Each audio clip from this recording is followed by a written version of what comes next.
Hello and welcome. Today's guest is recognized by Forbes as a top international DJ who tours the world creating electric atmospheres with some of the biggest names in the industry. Performing at some of the most iconic venues, he has headlined festivals with major acts including Skrillex, Empire of the Sun, Kid Cudi, Snoop Dogg, and Avicii. As a headline entertainer for elite entrepreneurial conferences, he has performed for the world's most powerful leaders. He is one of the few DJs invited to play on Necker Island, the home of Sir Richard Branson, and he is the only DJ to have hosted a rave on Antarctica. Beyond being a globally recognized DJ, he is a #1 international best-selling author, speaker, and CEO of Evolved Podcasting. He is also the founder of the Foundlings, a nonprofit organization that brings educational and creative learning platforms to orphans in the Philippines to help them live meaningful and economically self-sufficient lives. Please welcome to the show, Sammy, Shoebox Moses Taggett. Welcome, Sammy. It's great to have you here.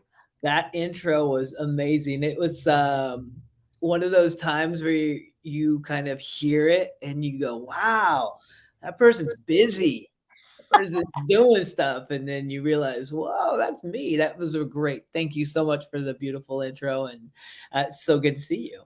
So good to see you. Now, you go by Shoebox Moses. And that is certainly a unique moniker. So tell us a little bit about that. Where did that come from? Yeah, it is a very unique moniker. It was a moniker that was given to me by some of my favorite friends and colleagues in the entrepreneurial space. And it came from a self-discovery. So I went back to my orphanage in the Philippines. It was 6 years ago now. And on this pilgrimage to find some roots, I've always wanted to go back to my country, and I got an opportunity to go find out where I was from. This orphanage in Quezon City. It's called the RSS, and it is nestled right in the middle of the bustling city of Quezon. And when I went there, right before I left, I was in Denver DJing, doing all the things. And Ellie, I had this moment where I called my mom, and it was this huge turning point for me because she had gifted me some papers about my story and like where I'd been from, and I'd never looked at them. I just kind of brushed them off. And I had this opportunity to dig into what these papers said, and it was my adoption papers. And as I was reading through them, I was going through all the notes that they had left, and there was this one part that said, baby was left in a shoebox placed in a dumpster. And it just hit me like a ton of bricks. I had been a thrown away baby. So, when that hit me, I was living in Denver at the time, and my whole world just kind of came cascading down on me. I felt all the emotions. I felt guilt for how reckless I'd been in my life. I felt imposter syndrome for being able to go and play on these amazing stages for the world's most elite people. And then I felt like this shame around like what I was doing and why I got so lucky, and just all the emotions. And then there's a huge piece of gratitude around how lucky I really was. And so when I went to the Philippines, I got to see my orphanage for the first time, and I got to see the kids, and I got to see that story. They told me, yeah, that was you. You were one of the shoebox babies. And so that was this trip that really like catalyzed how crazy that my existence and my sheer miracle of life really was. And so I came back with that knowing, and hot off the heels of that, I was going to Necker Island to DJ for Richard Branson and his friends. They're the Maverick 1000s. It's Sophia and Yannick, and they have this incredible group of entrepreneurs. And what they do is they'll go to these extravagant places. They're the ones that took me to Antarctica this last month. They take me to Necker Island. They take me all over the world to play these incredible shows. And so when I got there, there's a piece of me that was just a little off, and they were like, "You okay? What's going on?" And I let them know my story, and it was over the process of a few other shows with them. They're like, "Well, what do you want to do with this story? Like, you're our guy." And I was like, "Well, I want to go back. I want to go change the future for some of these kids." And they just, yeah, they took it all in with me, and they're like, "Well, you're like Moses. You're like our little Shoebox Moses." And so the name was birthed from that part. And when we kind of conceptualized it, and one of my managers that was managing me at the time, he was like, "You are definitely Shoebox Moses. Lead us to the promised land. Show us how that works." And so that name started to stick, and it started to become just like this funny thing that I would just throw out there casually. And I want to go by Shoebox Moses. I said this 5 years ago. And the thing that really started to resonate with me and the power of it was younger, performers, younger DJs, and folks that were just kind of coming up started to like take that in. And they started to hear the name, and they'd ask me, how did you get through so much pain? Like, you were thrown away, you were discarded. Like, what does that mean to get through that for you? Like, how did you do this? And how did you navigate that? How do you still navigate pain and rejection? And so I became a different person from that. And so that identity started to take on its own thing for me. So Shoebox Moses, was definitely birthed out of a really, seemingly dark place, but it's really carried me into these incredible spots with a sense of purpose and a whole new vision of who I can reach as an entertainer. So that's where it came from. And I still think it's a weird name, but I love it. I just love it. It's so powerful. It's so profound. And for me, knowing your story, when I hear Shoebox Moses, to me, it's taking your power back. To me, it's reclaiming a part of you.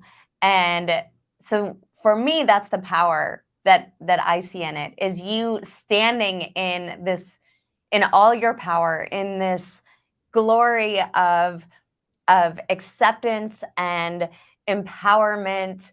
And it's the way that you then show up in the world as triumphant, as celebration, as embracing of life and the miracle that you are, and how you can use music to uplift, to empower, to celebrate, to allow others in your communities, others in your presence, to stand in their joy and their essence.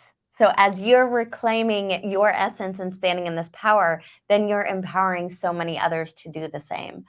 So I think it's really amazing and profound. Oh, I love that. We call that raising the vibe. Yes. We raise the vibe where we go, and it gets to be much more than music for us, for sure. So music is the medium. I often wonder why I learned to do skill sets in music, and why I wanted to become a podcast creator, and why I wanted to, DJ and play the guitar. I started as a guitarist and a musician, and that all stemmed from this space that you were just mentioning. And I've learned this through a lot of work, but that all came from a space of deep connecting. Like, I wanted to connect with people so much. And I was, when I was younger, I'd act out and I would lie about things, and I would just be something, so over the top. My energy was so crazy because I didn't want people to leave me. I had like this intense fear, Ellie, that people would just leave me and abandon me again. And so I would just like try and do these things. And, a lot of it worked. A lot of it was just completely obnoxious. And I'm sure, like, my friends that grew up with me, I still have a whole myriad of friends that I've had since I was in second and third grade. And we all just chuckle that I've made a profession out of just being just me, and I'm like, oh, that's so true. It really has come full circle. But music and raising the vibe and becoming and embodying energy like that to just go out, it's beyond the music. It's so much deeper than the music. It's that energetic frequency. It's that energetic blanket that we are able to put around people, and it all comes from that dark space where I'm like, you know what, I never want to be left again. And as I've worked through that trauma, now I realize that that's like the most powerful connecting thing that I've been able to do, is take people and teach them how to do that for themselves. And in essence, I've let go of having to be connected to people. I'm so connected to myself, and I'm so connected to source. I don't feel the need to be like, oh my gosh, I hope you love me. Because now I know that I love myself and Yeah. that I'm never alone. And then through that, I've been like, whoa, I'm connecting with so many more people now because of this ability to do that. And the ancillary, the beautiful part of it, the side vignette for me is that I did build these world craft, like these amazing crafts that the world needs and seeks me for. And that is, I just did it backwards. I just got really lucky. So that came through this deep realization of some of the crazy things that you do as a DJ. You just look back and you see 10, 20,000 people and you're like, this is insane. Like, this is insane that this is what we're doing. You stand on the stage, you look at the sea of people, and it doesn't even look real. And you get the sense, you drop a beat in a place like Red Rocks, or you sing a note up this amazing amphitheater, and you get that sense like, wow, that's amazing that you can take this little seed, this little idea that I had to become a DJ a long time ago. In the bathroom, I actually learned from DJs after having a job in a nightclub bathroom. I mean, it was crazy the amount of twists and turns it took for me to get to where I'm at. And you just see that resonate. And so you think, once you let go, and it's interesting, this line of thought I'm having, but once you let go of being so needed to be connected to them, like to have the approval, it just skyrockets for you. And then you reach those crazy multitudes. And that's been, as you and I met, that was like this evolution I was coming through. This was like the thing that was like really birthing through me, is like this true acceptance of self and letting go of ego and like pushing through shadows and but doing it with a lot more intention. And I think that's ultimately what drew me in through our connections, right? Yeah. And I think that is so incredibly powerful, that when you learned to love yourself and then showed up as you, showed up as the full embodiment of you, in the full essence of you, that's when the resonance truly happened. When you were able to let go of the need to be seen as something other than yourself, when you let go of the need to be accepted, when you let go of the need for approval, Mm-hmm.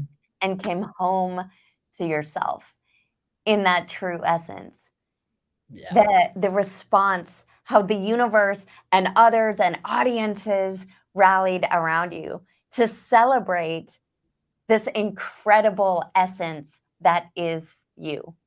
And I think if more people did that, right? It's a fear that people have. You were not alone in that fear. You were not alone in that, the fear of abandonment. You're not alone in the feeling of needing to be seen or accepted, for this image.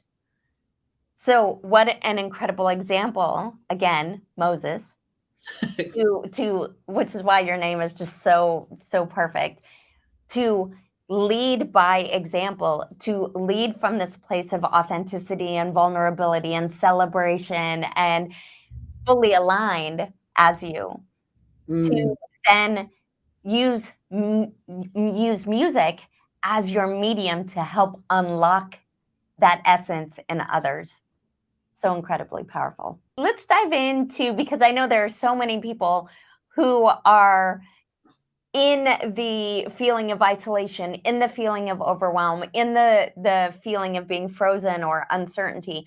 So let's circle back to something that you said at the beginning of this, which is when those younger generations are asking you your tips for resiliency, your tips for making shifts. What do you tell them? What advice do you give them? The first piece of advice I usually give them that I would give myself 10 years ago is always go easy. This is life. Life is not always going to be easy, but go easy on yourself.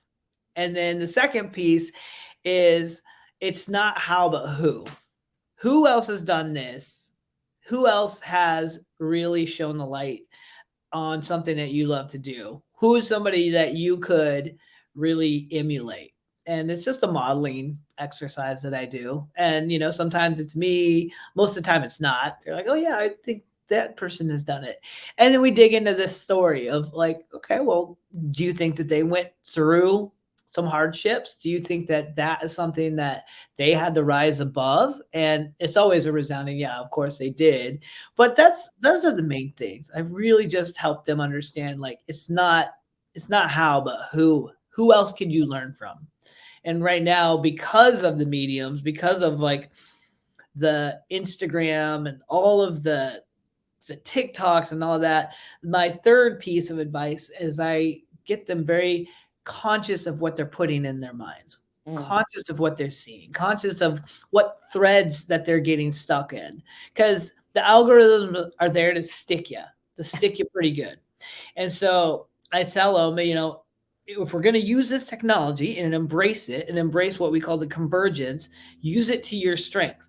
Start looking at the things that empower you. Start looking at the things that teach you. Start looking at the things that lift you up. If you're starting to watch threads and you're starting to see things that don't make you feel good, like you're less than, like, oh my gosh, she's so beautiful. Oh my gosh, he's so handsome. Oh my gosh, he's so rich. You need to shift your focus. And so one of the things that I work with, because just finding people that you like can get sticky. You got to find the thread that empowers you. So those are the things that I really work with. Not just students, but myself in general. Like I noticed that my thread of Instagram and TikTok, it went from like bubbly butt dancing chicks at festivals to now I'm looking, especially after Antarctica, new ways to seed earth, new ways to clean the water, new ways to use, like there's like these really amazing compost things that I order that turn like everything into dirt. Like changing your narrative and changing your focus and using technology to do that with you is something that's so powerful and so overlooked. Setting reminders on our devices that we're constantly looking at. Hey, you're a king. Hey, you are brilliant. Hey, you are loved. You are an amazing human. You can do this. I am enough. Those are the reminders you can set yourself daily so that you have these things that will forever, if we're going to use this stuff, use it and don't let it use you. So those are like the things that I really work with constantly with myself and always with the folks that I'm working with, and working around. I love that. Stand guard at the gate of your mind, right? Watch your intake. What we watch what we put in our bodies. We're conscious of what we eat. So watch what we feed our mind. I love your point. It's an amazing reminder. Use technology. Don't let technology use you. So how intentional are you being? And I love your reminder also that if you're scrolling Instagram, if you're scrolling Facebook or any, TikTok or any of the mediums, and you feel worse after you're scrolling than you did before, then you have the power to unfollow. You have the power to change who you follow or what you are consuming. Yeah, Yeah. you're not beholden to this thing. I mean, they did do a pretty insidious thing by like going, oh, you know what? If we make this thing and it drips dopamine constantly, they will give us all our information. They will give it to you. We've done that. That's fine. We can't beat that. I mean, this is something that we have to use. This is something we have to use. This internet is amazing, and people have to take the power back. You cannot let it control you. And it's so funny. I talk to people all the time. They're like, "I had to get rid of Instagram." I was like, "Why? You had to get rid of it? What are you talking about? Like, it's a window into amazing opportunities. You have to control yourself. Like Yeah. that's all there is to it. Like I have all those things, and I look at them like 3 or 4 times a day. But I look at them when I want to learn something. Like I'm always like, oh, or if I want to relax and just like look at some beautiful scenery. I love looking at surfing videos. I love learning from those things. I love, I've loved looking at beautiful humans doing beautiful, crazy things. That's amazing. And if you, like I said, if you use it properly, and don't let it use you, like we were saying, it's just it's an incredible tool. And so when young people go, what do you do to get through all those things? You control the controllables. And that Oh, first thing, wait. That's a mic drop moment. Say that again. control the controllables. You Absolutely. have the power to control the first thing that goes in your mind, the first words that come out of your mouth, the first thought that comes into your head when you wake up in the morning. Is it a, hey, where's my phone? Or is it a, hey, I'm so thankful for my breath. I'm so thankful that I've got a bed. I'm so thankful that I'm going to go have some toast. Or is it, oh my gosh, I wonder what the Kardashians did today? Or, oh my gosh, what's on TikTok? That is real. Yeah. They got you. They got you, but you can control that. You can control what you're seeing. You can control what you're saying, and you can control what you're thinking when you take those in tandem. It's just, that's like, it seems like basic, but common practice or common knowledge is not common practice. We get that. You just have to get it and start practicing it. Get in the habit of controlling the controllables, and shit will be so much better. I Yeah. promise you that. Yeah. It's very practical advice from a DJ. Just control the controllables, guys. Whenever my people are like, oh my God, everything is going crazy. Like, what do I do? Like, the mix is going off the rails. Like, control the controllables. What do you see? Oh, bring that volume down. Stop that track. What can you control? They're like, oh, this one thing at a time. Stop. Control the controllables. They're like, okay, got it. Yeah. And that's all we do. It's empowering when you take your power back. I know so many people over the course of the last 2 years in particular have felt like they have no control. The world is rapidly changing, rules are changing constantly. They feel uncertain. And in that feeling of uncertainty often comes paralysis, analysis paralysis, often comes feeling frozen, then comes the overwhelm, and then the snowball where the walls come, feeling like the walls are caving in. And so I love that is a writer downer, that is a sticky noter. If you're a fan of the sticky notes, write down control the controllables and put that sticky note on your computer, put that sticky note next to the bed, put that sticky note on the bathroom mirror, anywhere that you need to see it, anywhere that you're going to spend time.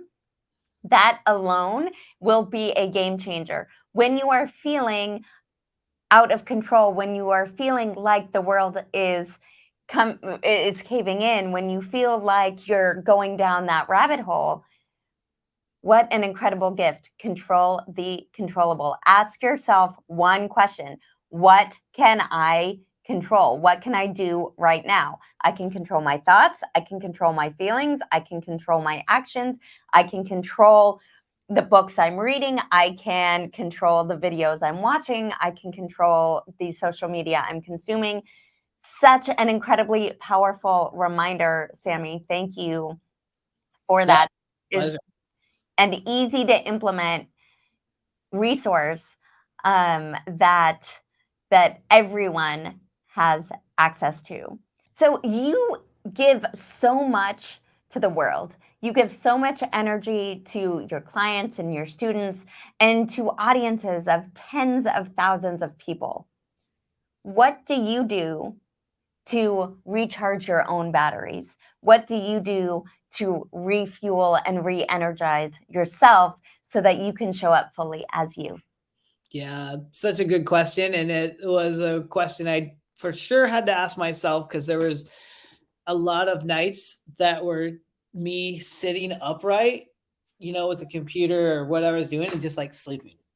which is not the recharge that we're talking about.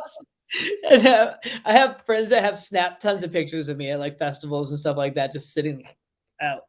And, one of the things that I found that has really helped me recharge on a soul level is learning how to go still and meditate and to bring that moment. And I learned a really cool 4-phase meditation. It's such a good one, but it's just 4 parts that are 5 minutes each, but it helps me get centered. It helps me get grateful for the things I have, and then to pre-frame what I'm really trying to vision for the next part of myself. And then it opens up my mind to what we call cosmic Google. So it's like it's a 4 little phase meditation that I've done. And that has been wildly effective. And it just is, I think it's really useful for me to do that. And then there's a piece in there as well as going through those 4 phases where I breathe, where I just like hold it, slow the F down, and then recharge. But the meditation, that has been one of the most powerful things for realigning myself and getting grounded. Along with meditation, I really did find some profound effects in sleep. Like I was not sleeping for a long time, but man, sleep was so powerful. I was missing out on that. I was under that whole pretense that we'll sleep when we're dead, but you're going to be dead a lot quicker if you don't get some proper sleep, especially with the things that we're doing. Like just get some good sleep. It was a thing. But then the other thing that I do is then you can see around me is I have a ton of things that keep me grounded to youthful energy for myself. You know, whatever that is for you, it's probably different. But for me, I've got a skateboard over there. I've got surfboards hanging from the wall. I've got guitars on this side. I've got pianos and DJ gear. And so, you know, I'm not trying to, you know, kick 720s and hit half pipes, but I do love moving my body, staying young, and being surrounded by some of my favorite people. And a lot of times the people have nothing to do with music. They have nothing to do with some of the other things that I'm fully engulfed in. And I just love human connection. But I'm always attracting amazing humans around me. And it's those kind of tenets between the meditation, some good sleep, keeping fun, youthful, energetic things around me, and a nice tribe. That little 5-prong approach seems to really keep me energized. And I have a boundless amount of energy. A lot of the folks that are younger than me, they're like, we don't know where you're getting that. Like, what are you plugged into? And I think that answer comes from the humble beginnings. Like, Yeah. what charges you? I'm so thankful for this life that I live that I'm like a voracious, you know, consumer of information and experience and people. And so those things are really what I've noticed keep a lot of energy going for me. But like between meditation, good sleep, fun toys, and good people, I mean, it's all you need, really. That's all we need. That is an incredible recipe for an amazing life. Yeah. Yeah. Uh, Well, I think too, like, I think it was Tony Robbins or somebody I was talking to. He's like, "What are your recipes for life? What do you do? What's going to, you know, we have a recipe for your favorite quiche. You have a recipe for your favorite dish. What is your recipe for a healthy life?" And if for me, like keeping things on track, you know, it's gonna be stillness, then it's going to be sleep, and it's going to be useful fun, and then it's going to be friends and experiences. And when that was my recipe, and then I tried to kind of bake in how do I create an environment around that. Like right now, the employees that I've garnered, they're like really tight knit family. Like we're learning things together, we're experiencing things together. Half the time the team and I will go out, we have a board meeting, a literal, we're on a surfboard having a board meeting, you know, and we're not at the level where it's like if we have a board meeting out there and talk about work, we're gonna die. But we're like, okay, catch this wave and then let's figure out what we're gonna do. You know, that to me is how you should live life. You should totally live life that way. And then like me and my girlfriend, we do the same thing. It's like, what are we doing when it comes to like what's the recipe for the relationship? What are the things that we need to do to bake in? Everything has a recipe. And if you just look at it and kind of keep it, you know, in that frame, For me, it was a lot easier because before I just was all over the place until somebody told me, like, what are your recipes? What is your recipe for success? And like a recipe for a morning routine. Instead of getting a phone, instead of those things, it's like 3 things I'm thankful for, some breathing and some stretching. That's all you need to do. It's a simple recipe. What are you thankful for? Get some breath in, stretch your body a little bit. And then also water, like stretching and water, the same thing. It's all Yeah. recipes. Yeah. I love that framework. I love the framework of be intentional. I think it all goes together with what we've talked about of control the controllables, right? Be Mhm. intentional. You get to choose, you get to decide, and what's your recipe. So you can be intentional about the ingredients you're putting in your recipes, For sure. and you get to control those ingredients.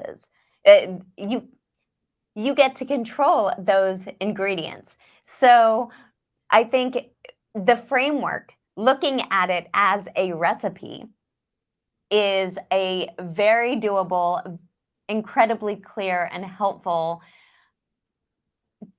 tool that our audience can use. What's your recipe? What's your recipe for life? What's your recipe for health? What's your recipe for relationships? What's your recipe for success? What's your recipe for resilience? What's your recipe for communication? It's applicable to all aspects of life. So thank you for that Yeah. framework. Sure. And you also got to know what your bad recipes are too. Like, oh yeah, you're not going to put like a cup of sugar in a certain thing. You know, there's other things that you also need to know. Like, we don't mix those. Those things don't go together. Like that's the other part. Like, I think in the personal development space that I'm in, that I've been in, one of the biggest leaps I had too in personal development was learning what I should not be doing and like recognizing that. Like one of the things that I learn in my company is I have a whole list of I should not be doing things, right? This is like if I'm doing audiograms or if I'm like doing minor edits or if I'm doing accounting or if I'm doing planning, oh God, if you have me doing that stuff, no, like those are the do nots lists. Just like this is the do not cook. Don't cook that recipe. Don't be out after your shows at 4 in the morning. That is a recipe for disaster. You don't need those things. Like there are certain recipes we just don't bake Yeah. anymore. So those are like, and I never thought about the recipes of life, but that there's something in there for sure. Yeah, there's definitely something in there. So I love your do not include list. I like to think of those as I make 3 lists. So what can I eliminate, which is Mhm. your do not do or do not include? What can I delegate? Yeah. Yes. What is not in my zone of genius that I can give to somebody else? To your point earlier, what doesn't bring you joy? What isn't fun? What sucks the life out of you? What leaves you more drained than energized?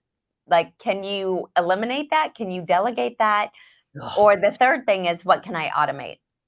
yeah. So anything that doesn't move the needle, that doesn't fuel me, or that I don't personally have to do, I'm definitely going to examine and automate, delegate, or eliminate because that allows me to protect my energy.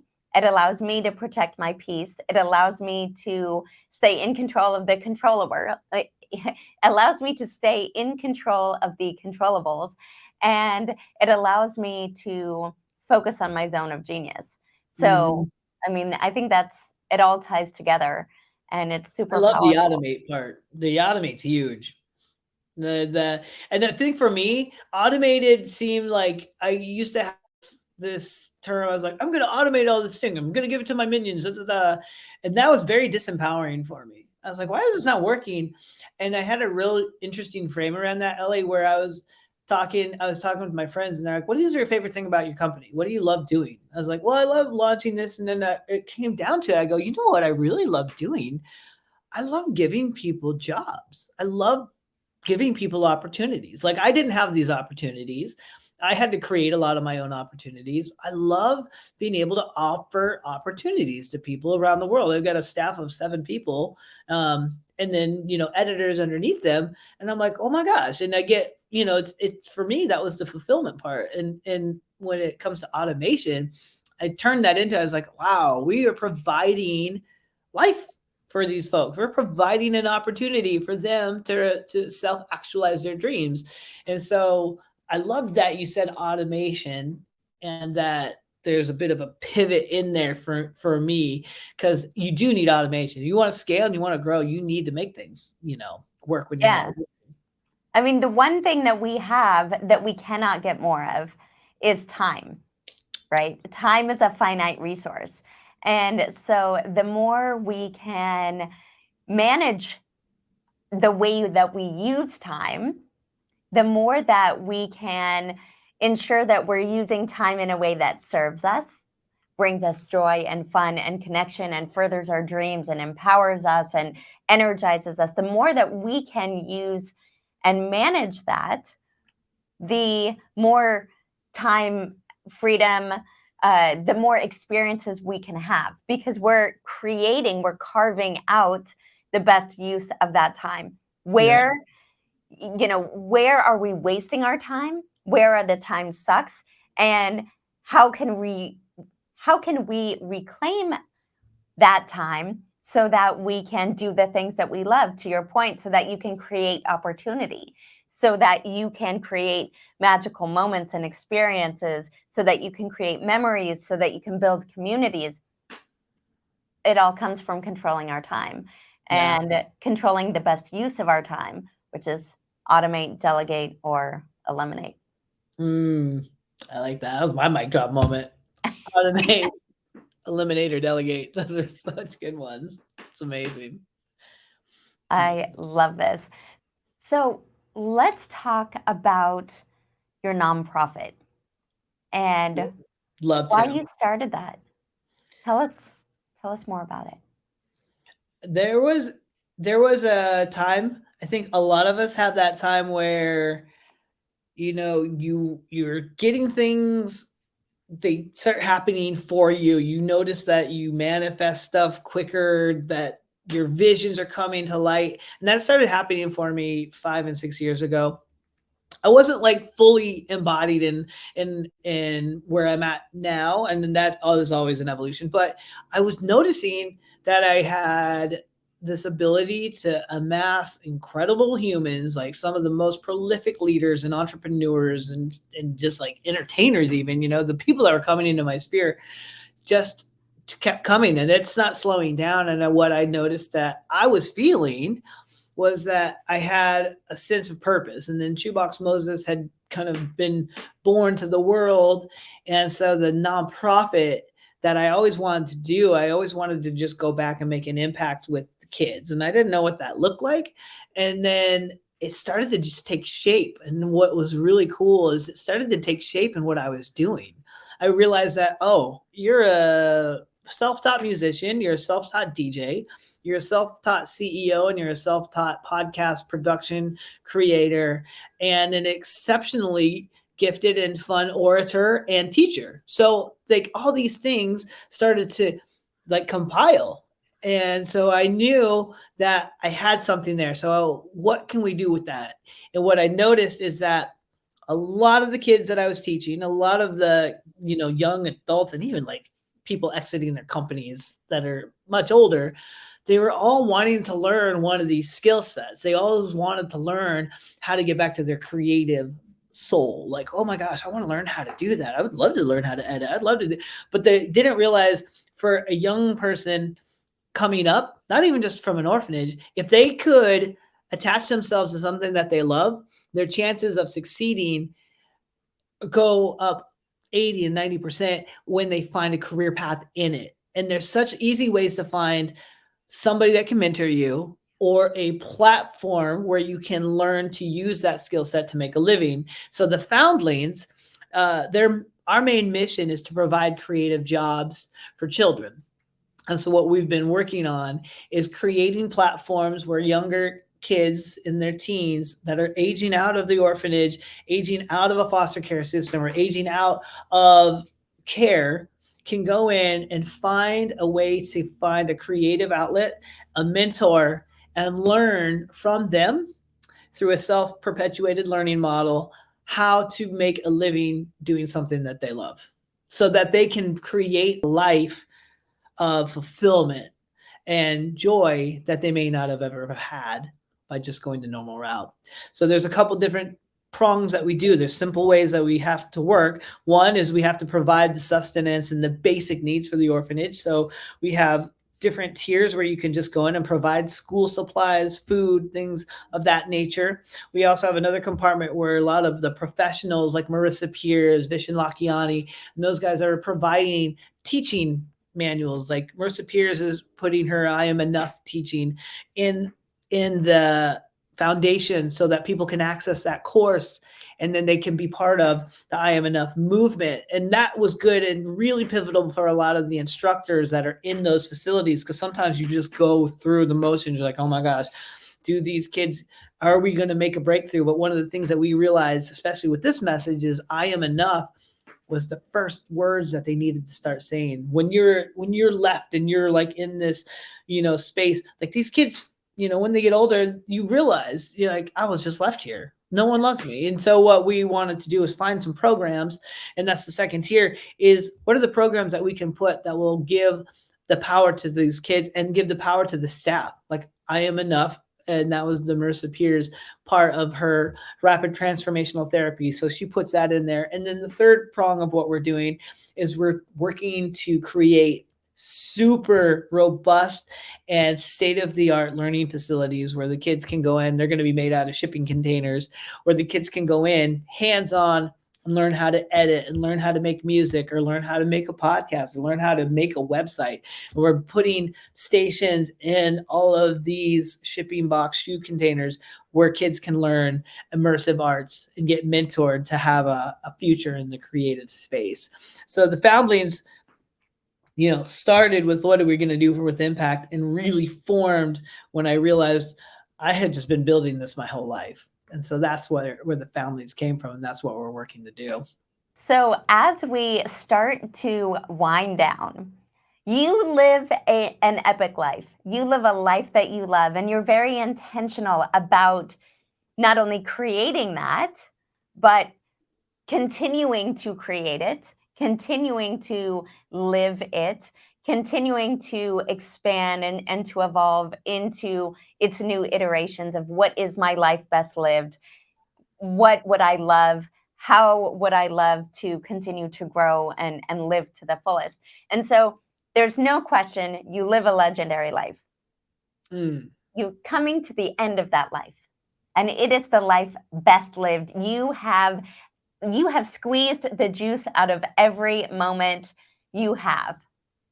What do you want them to say about you? What do you want to be remembered for? Ooh, that question. That's always the good one, the juicy one. Hitting me with it, aren't you? I think there's a couple things that I want them to remember. First, I want them to smile huge and remember how much fun and joy that life has to offer, and that it was. And what I want them to remember is that they found it in themselves, and then there might have been a little kick in the ass from me that was like, yo, you can go do that. You can go and have all of that. That's what I want them to remember, is that you don't have to slave away. You don't have to do something you didn't love to do. You can literally go out and have it all. And it's not going to come like, oh, wow, we got it. I have a lot of friends that have, they've exited 7, like 8, 9-figure companies. And they're like, man, Sammy, you have encompassed it all. You've helped me remember that you can have it all, and that you can find enjoyment in the mundane, and that enjoyment is in you. I think that'd probably be the thing that I'd love for them to remember, is that the joy is in them, and that Maybe it was something that I inspired them to remember, but I really think it'd be that big smile, like, oh man, I remember when he helped me discover that for myself, is to find that joy. Amazing. Amazing. And as we wrap up, any parting words, anything you'd like to share? Parting words. I think, let's see. There is a philosophy that I love to live by that I think is something that always kind of encompassed what I do. And it always, the term came from it. It was so funny. It was one of my credos that I love to live by. And then when I moved into my first like shared workspace, which really helped me blossom into this, like the DJ side of things and stuff, it was on this huge metal thing etched above the stairwell. It's so big that I didn't even see it at first because it was just so blatant in front of me. If you ever seen one of those things, you're like, oh my God, that's been there the whole time. That's what this sign says. And it's the thing that I love to live by, Ellie. And it says that a man, the person who has mastered life, and I'm kind of thinking of how I can summarize it a little bit, but the master in the art of living leaves little distinction between his work and his play, and his love and his leisure. And he goes on to say more, but he does both with such grace that he lets everybody else wonder whether he's working or playing. So the master in the art of living is one thing that I would leave with you guys. What is your mastering in the art of living? How are you mastering that today? So powerful. How are you choosing you? How are you showing up for you? How are you showing up as you?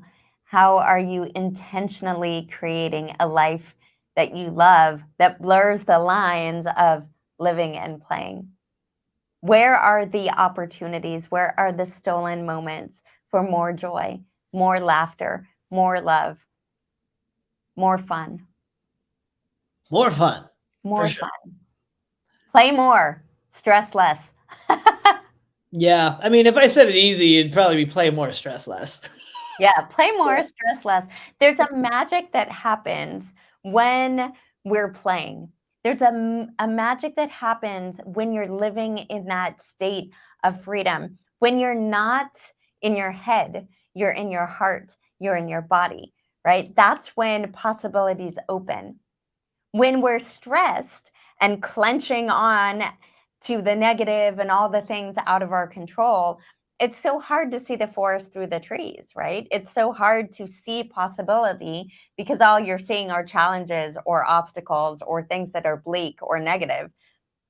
And it's in those moments of joy and laughter and freedom. It's why, when you mentioned earlier that after an inspiring show, you get all these other ideas. It's because when you're at that show, when you're out of your head and into your heart and into the moment and into your body, that you're open.